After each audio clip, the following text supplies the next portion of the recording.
Halo Alex Indonesia, kali ini kita akan ngebahas sebuah mobil bekas Mercedes-Benz W204 C200 kompresor pre-facelift, yang mana kali ini mobil ini sudah sangat terjangkau sekali.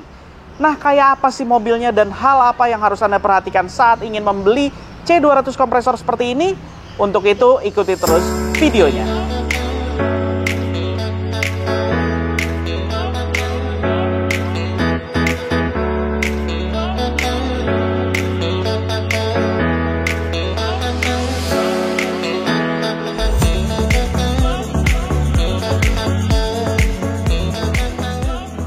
Untuk penampilan di bagian depan, W204 pre-facelift ini memperlihatkan penampilan yang terlihat jauh lebih cantik ketimbang generasi sebelumnya, yaitu W203.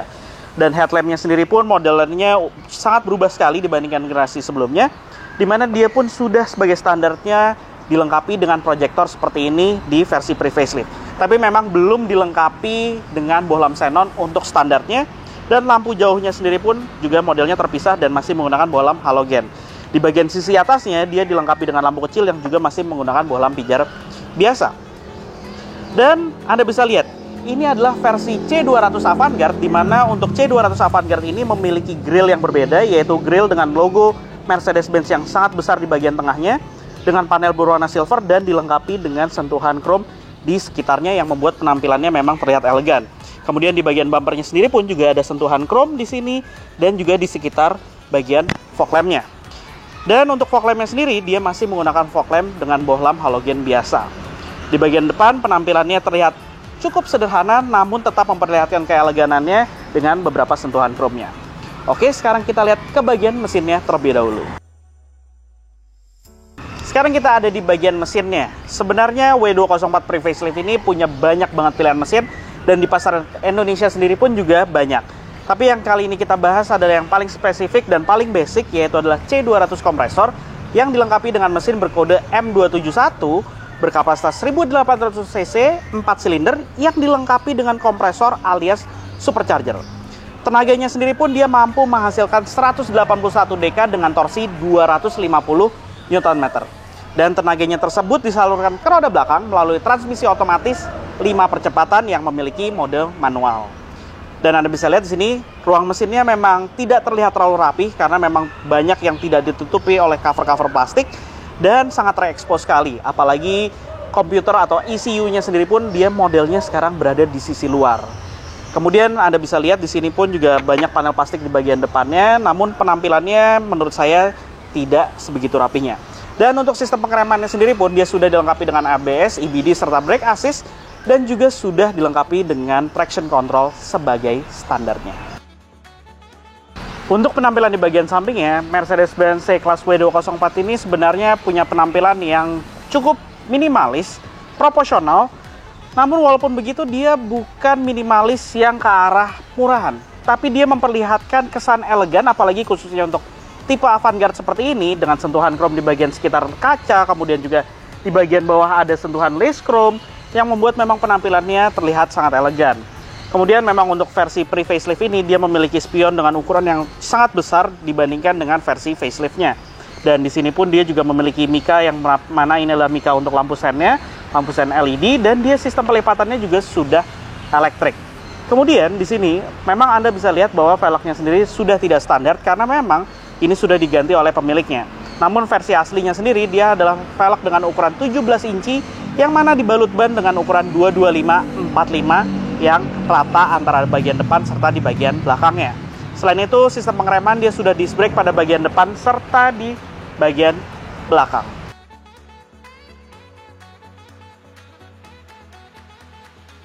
Untuk penampilan di bagian belakang, W204 pre-facelift ini sebenarnya memiliki desain yang terbilang cantik, simple, dan tetap elegan. Apalagi khususnya untuk varian C200 Avantgarde seperti ini, yang mana dia dilengkapi dengan sentuhan chrome secukupnya. Mulai dari lace di bagian atas plat nomor serta di bagian sisi bumpernya, yang membuat memang penampilannya terlihat lebih elegan. Kemudian lampu belakangnya sendiri pun juga memberikan kesan yang mewah. Entah kenapa dari lensanya sendiri pun juga terlihat mewah, seolah-olah mobil ini sudah dilengkapi dengan lampu belakang LED, tapi memang sebenarnya belum. Untuk C200 Avantgarde seperti ini, dia masih menggunakan bohlam pijar biasa. mulai dari bagian lampu atas, kemudian lampu senjanya, lampu sen, dan lampu mundurnya, seluruhnya masih menggunakan bohlam pijar biasa. Begitu juga untuk lampu penerangan plat nomornya. Lampu LED itu hanya hadir pada bagian lampu rem yang berada di bagian kaca untuk rem ketiganya. Dan di kaca belakang sendiri dia sudah dilengkapi dengan defogger, serta memang untuk C200 Avantgarde ini dia belum dilengkapi dengan sensor parkir di bagian belakang, serta belum ada kamera mundur. Dan untuk membuka bagasinya sendiri pun Anda memiliki akses yang berbeda-beda. Mulai akses secara langsung, yaitu melalui di bagian pintu bagasinya, melalui dari bagian dalam kabin, serta melalui anak kuncinya, yang mana anak kuncinya ini seperti ini. Oh iya, perlu saya jelaskan terlebih dahulu bahwa spoiler yang Anda lihat ini adalah bukan bawaan asli dari mobilnya, melainkan ini ditambahkan oleh pemiliknya. Begitu juga yang ada di roof spoilernya. Oke, sekarang kita buka menggunakan anak kunci. Anda bisa lihat, kapasitas bagasinya sendiri pun juga cukup lumayan. Bertambah lebih besar dibandingkan generasi sebelumnya, yaitu W203. Di sini Anda bisa lihat kapasitasnya cukup lumayan, dan apabila Anda ingin menambahkannya lagi, Anda juga dimungkinkan untuk melipat jok baris bagian belakang dengan cara menarik handle-nya seperti ini. Nanti akan saya perlihatkan. Sebelumnya, yaitu di bagian sisi kiri juga ada tempat penyimpanan tertutup, dan di bagian sebelah kanan juga ada tempat penyimpanan tertutup lagi, yang mana juga itu untuk akses ke bagian elektrikal pada mobil ini. Di bagian bawahnya sendiri pun juga Anda mendapatkan akses lagi untuk tempat penyimpanan, di mana di sini ada tempat penyimpanan untuk ban serepnya. Dan ban serepnya sendiri pun sebenarnya dia memiliki ban serep yang sama persis dengan yang menempel di keempat rodanya dengan ukuran 17 inci, yang mana dibalut ban 225/45. Oke, untuk menambah kapasitas bagasinya, Anda tinggal menarik tuasnya seperti ini dan dorong bagasinya.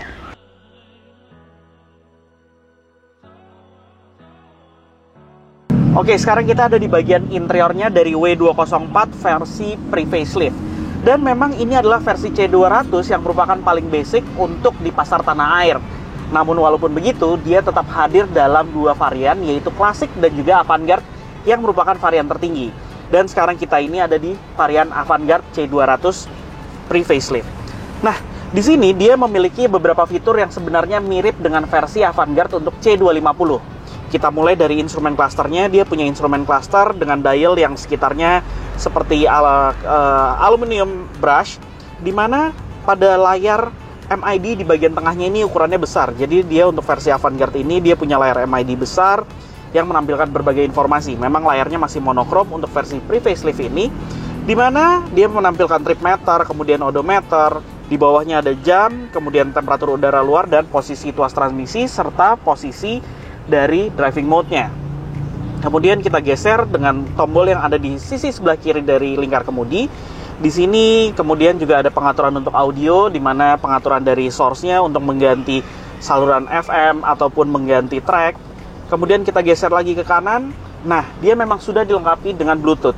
Namun nanti akan saya jelaskan di bagian head unit-nya. Selain itu juga ada informasi mengenai mobil. Jadi apabila ada error code pada mobil juga diberikan informasinya di sini. Serta Anda juga bisa membaca run flat indicator, tapi bukan membaca tekanan angin secara spesifik. Oke, kemudian di sini juga ada Assist Plus, di mana Assist Plus ini juga memberikan informasi tentang kapan Anda harus melakukan servis pada mobil ini. Lanjut lagi, nah di sebelah kanannya lagi dia ada pengaturan untuk mobil. Jadi pengaturan untuk mobil ini cukup banyak. Di sini ada pengaturan untuk instrumen cluster, pengaturan jam, kemudian pengaturan mobil. Pengaturan lampu itu seluruhnya dari MID ini, benar-benar terintegrasi di sini. Oke, kemudian udah itu aja. Selain itu di sini trip meternya sendiri pun juga tetap bisa menampilkan konsumsi bahan bakar secara rata-rata, kemudian juga kecepatan rata-rata, dan juga jarak yang sudah Anda tempuh, berapa lama waktunya itu juga bisa dibaca di sini. Nah, tombol sebelah kiri sudah untuk pengaturan MID, sedangkan tombol di sebelah kanan adalah tombol-tombol untuk pengaturan audionya. Jadi menambah volume, mengurangi, kemudian juga apabila Anda sudah melakukan konektivitas Bluetooth, Anda juga bisa melakukan pengangkatan telepon melalui tombol yang ada di bagian kanan lingkar kemudi. Kemudian lanjut lagi di bagian instrumen cluster sendiri. Di sini setelah layar MID dengan ukuran besar, dia dikelilingi juga dengan instrumen analog, di mana sisi sebelah kiri ada instrumen untuk penunjuk tangki bahan bakar, kemudian juga temperatur mesin, dan di bagian sebelah kanan adalah penunjuk untuk putaran mesin. Sedangkan di antara layar MI di tengahnya ini adalah penunjuk untuk speedometernya. Oke, lanjut lagi. Kita lanjut ke bagian konsol tengahnya. Di sini uniknya dari W204 versi generasi awal adalah dia memiliki layar yang ditutup oleh konsolnya seperti ini. Jadi sebenarnya dia bisa menjadi tempat penyimpanan tertutup, namun juga terdapat layar untuk fitur entertainment-nya. Jadi layar fitur entertainment-nya ini memang sebenarnya di W204 pertama kalinya Mercedes-Benz meletakkan sebuah layar yang dimana dikontrol oleh sebuah knob seperti ini, layaknya seperti sebuah BMW. Jadi pertama kalinya, tapi memang hanya untuk fitur sistem entertainment-nya saja, di mana dia menampilkan berbagai informasi mengenai sistem entertainment di sini yang kontrolnya berada di bawah kisi-kisi AC. Tapi memang dia sudah dilengkapi dengan pemutar radio, CD, kemudian juga ada Bluetooth. Namun sayangnya Bluetooth-nya ini hanya untuk melakukan angkat telepon, tidak untuk mendengarkan musik. Jadi apabila Anda ingin mendengarkan musik, Anda hanya bisa mendapatkan sebuah fitur yang ada slot aux-nya di bagian lacinya. Jadi untuk fitur Bluetooth-nya memang bukan untuk mendengarkan musik. Oke, lanjut lagi di bagian bawahnya ini, kisi-kisi AC, tombol hazard, kemudian juga ada tombol untuk traction control, yang mana tombol traction control-nya berada di bagian tengah. Lanjut lagi ke bagian bawahnya, di sini fitur-fitur entertainment yang seperti saya bilang tadi, sisi sebelah kiri adalah fitur untuk melakukan perpindahan antara radio, CD, kemudian juga pengangkatan telepon, mute, kemudian juga tombol untuk langsung ke direct menu untuk pengaturan audio. Jadi treble, bass itu seluruhnya di sini. Dan perlu saya ingatkan, untuk tipe Avantgarde ini dia sudah dilengkapi dengan audio yang diracik oleh Harman Kardon, khusus untuk Avantgarde saja. Dan di sebelah kanan ini tombol-tombol untuk fast dial apabila Anda ingin melakukan telepon, juga apabila Anda sudah melakukan konektivitas melalui smartphone Anda. Lanjut ke bagian bawah. Nah, untuk AC-nya sendiri dia sudah dilengkapi dengan AC full digital. Ada layarnya di bagian tengah, dual climate control, jadi pengaturan temperatur sisi kiri dan kanan itu secara terpisah. Dan juga sudah ada fitur auto di sini, serta ada beberapa tombol lainnya, yaitu tombol untuk defogger kaca depan dan defogger kaca belakang. Pengaturan arah angin juga diatur melalui ini. Dan di tombol sebelah kanannya sendiri ini adalah tombol untuk membuka dan menutup flap yang memisahkan antara udara luar dan juga udara dalam. Lanjut, untuk tuas transmisinya W204 ini masih model konvensional, dia memang shift gate, jadi modelnya zigzag seperti ini. Dan di sini dia juga ada mode manualnya serta tombol untuk driving mode, dimana untuk C200 kompresor ini driving mode-nya ada comfort dan juga ada standar. Kemudian di sini knob untuk pengaturan yang seperti saya bilang tadi. Tempat penyimpanan ada di bagian konsol tengah, cukup tidak terlalu besar. Kemudian juga di sini ada sebuah cup holder yang bisa dijadikan tempat penyimpanan tertutup juga. Lanjut lagi. Dan untuk tipe Avantgarde di C200 yang paling basic ini, dia memang dilengkapi dengan panel berwarna aluminium silver brush seperti ini. Dan memang dia untuk pengaturan joknya sendiri sebenarnya dapat diatur secara elektrik, namun hanya untuk sandaran dan juga pengaturan ketinggiannya saja. Tapi untuk maju mundurnya dia masih manual. Kemudian di sini juga ada pengaturan untuk pengaturan sayapnya, dan pengaturan ketinggian headrestnya pun juga masih manual. Berbeda dengan tipe C250 Avantgarde yang sudah dilengkapi dengan full elektrik dan pengaturannya berada di bagian door trim dan ada memory seat-nya. Lanjut di sini tombol power window keempatnya sudah full auto, pengaturan kaca spion, kemudian juga bisa dilipat secara elektris dari bagian dalam untuk tipe Avantgarde. Dan di sebelah kanan ini juga ada pengaturan tombol untuk menyalakan lampu utama, yang mana dia sudah dilengkapi dengan fitur auto sebagai standarnya. Dan pengaturan lingkar kemudinya sendiri pun dia sudah ada tilt steering serta teleskopiknya. Memang masih manual untuk tipe C200 Avantgarde, tapi untuk 250 Avantgarde dia sudah elektrik. Lanjut lagi. Oke, untuk tempat penyimpanannya sendiri dia memiliki laci dengan ukuran cukup besar di sisi sebelah kiri, kemudian juga ada soket 12 volt, dan seperti saya bilang tadi ada soket aux, kemudian juga door pocket dengan ukuran yang cukup besar. Dan selain itu di bagian tengah seperti yang sudah saya jelaskan tadi, dan juga di bagian sisi tengah konsolnya ini juga ada sebuah asbak yang juga dilengkapi dengan soket 12 volt. Kemudian untuk seatbelt juga bisa diatur sesuai dengan postur tubuh Anda, serta fitur untuk keselamatannya sendiri dia juga sudah dilengkapi dengan airbag pada bagian pengemudi, penumpang, di bagian sisi pinggir kiri kanan, dan juga di pilar B-nya. Dan di bagian atas Anda mendapatkan reading light, yang mana reading light-nya uniknya dia memang standarnya sudah dilengkapi dengan lampu LED, Tapi untuk lampu utamanya sendiri masih menggunakan bohlam pijar biasa. Di sini Anda juga mendapatkan cermin lengkap dengan lampu penerangan yang masih menggunakan bohlam pijar biasa. Dan kaca spion tengahnya ini pun juga sudah auto dimming. Untuk di kabin baris belakang, W204 ini punya rasa yang lebih tinggi posisinya dibanding duduk di bagian depan, theatrical mode. Dan memang pada saat duduk di bagian belakang, dia terasa lebih baik ketimbang sebelumnya, yaitu W203. Terasa posisi duduknya lebih nyaman, kemudian juga lebih tinggi. Jok di belakangnya pun juga dapat menopang kaki dengan lebih baik. Kemudian sudut kemiringan sandaran juga terasa nyaman, tidak terlalu tegap, tidak terlalu rebah.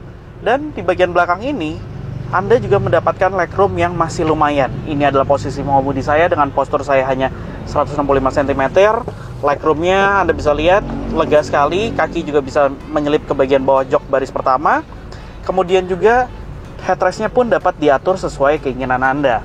Dan di bagian belakang ini, joknya ini flat yang mana sebenarnya akan memberikan kenyamanan cukup untuk penumpang yang duduk di bagian tengah. Jadi memang di bagian belakang ini Anda bisa diisi oleh 3 orang dewasa secara sekaligus, tapi memang ada hub di bagian tengah yang ukurannya cukup besar mengingat mobil ini berpenggerak roda belakang. Kemudian seatbelt 3 titik juga hadir di bagian belakang untuk ketiga orang penumpang. Serta di sini pun Anda juga mendapatkan AC yang memang tidak dapat diatur secara terpisah untuk C200 ini. Namun sudah lebih dari cukup di sini dan ada tempat penyimpanan yang mana di sini pun juga terdapat soket 12 volt. Jadi apabila Anda ingin mengisi baterai gadget Anda menggunakan charger mobil pun tidak berebut dengan penumpang yang berada di bagian depan. Kemudian tempat penyimpanan, door pocket yang ukurannya cukup, tidak terlalu besar, backseat pocket, dan juga di sini Anda mendapatkan gantungan tangan dan ada reading light untuk masing-masing penumpang di bagian sisi kiri maupun sisi kanan sebelah belakangnya. Kemudian di sini pun juga Anda mendapatkan armrest, yang mana armrestnya sendiri sebenarnya ada tempat penyimpanannya di bagian bawahnya. 2 buah cup holder yang ukurannya cukup lumayan di sini. Serta di bagian belakang ini pun juga kualitas material door trimnya sama persis seperti di bagian depan, di mana dia material kulit, ada lengkap dengan jahitan dan juga ada jahitan di bagian sandaran tangannya. Dan tombol untuk membuka kacanya sendiri pun juga terdapat di bagian door trim untuk masing-masing sisinya. Nah, itu aja seluruhnya yang ada di bagian belakang. Tertarik untuk membeli mobil ini? Hal apa aja sih yang harus Anda perhatikan? Hal utama yang harus Anda perhatikan dari W204 khususnya untuk mesin M271 ini adalah di bagian ECU-nya. Kenapa? Karena mobil ini memiliki ECU yang berada di bagian sisi samping mesin yang seringkali terkena panas dari yang dihasilkan oleh mesinnya. Dan ECU-nya ini sering mengalami masalah yang membuat pertama-tama mobil terasa pincang, kemudian lama-kelamaan power berasa berkurang, serta akhirnya dia akan mengalami mati mesin. Jadi mesin sama sekali tidak bisa di-starter dan itu yang paling parah. Dan Anda pun harus melakukan servis yang paling mudahnya, namun dari servis tersebut ada kemungkinan beberapa hal yaitu 50-50 antara berhasil ataupun bahkan mengalami kecacatan di bagian lainnya sehingga Anda pun harus melakukan penggantian ECU-nya. Kemudian hal berikutnya adalah perhatikan juga di bagian supercharger-nya. Apakah supercharger-nya bekerja atau tidak? Itu sangat terasa sekali apabila dia tidak bekerja, mesinnya ini terasa lemah sekali. Karena memang tenaga utamanya didorong oleh supercharger tersebut. Seringkali terjadi adalah keluarnya sensor ABS di bagian instrumen cluster yang juga mengakibatkan errornya pada traction control. Seringkali hal tersebut terjadi adalah karena speed sensor yang berada di masing-masing roda. Jadi apabila ada salah satu speed sensor yang rusak, otomatis sistem tersebut tidak akan bekerja dan mengeluarkan sensor error di bagian instrumen clusternya. Nah, itulah hal-hal yang harus Anda perhatikan saat ingin membeli C200 kompresor pre-facelift seperti ini. Dan bicara soal beban pajaknya, unit yang di samping kami ini adalah unit tahun 2008 yang beban pajaknya hanya 3 jutaan per tahunnya. Dan untuk harga pasarannya sendiri, Anda sudah bisa mendapatkan mobil ini mulai dari 150 jutaan hingga mencapai 180 jutaan tergantung kondisinya dan seberapa pendek odometernya. Jadi itulah hasil review kami kali ini mengenai W204 C200 kompresor pre-facelift seperti ini. Jangan lupa like video ini jika Anda menyukainya, serta subscribe ke channel OLX Indonesia. Main juga ke website kami di www.olx.co.id untuk mencari mobil bekas impian Anda yang lainnya, serta ke website news.olx.co.id untuk mencari berita otomotif yang terupdate hingga hari ini. Terima kasih telah menonton video ini, tunggu video kami selanjutnya.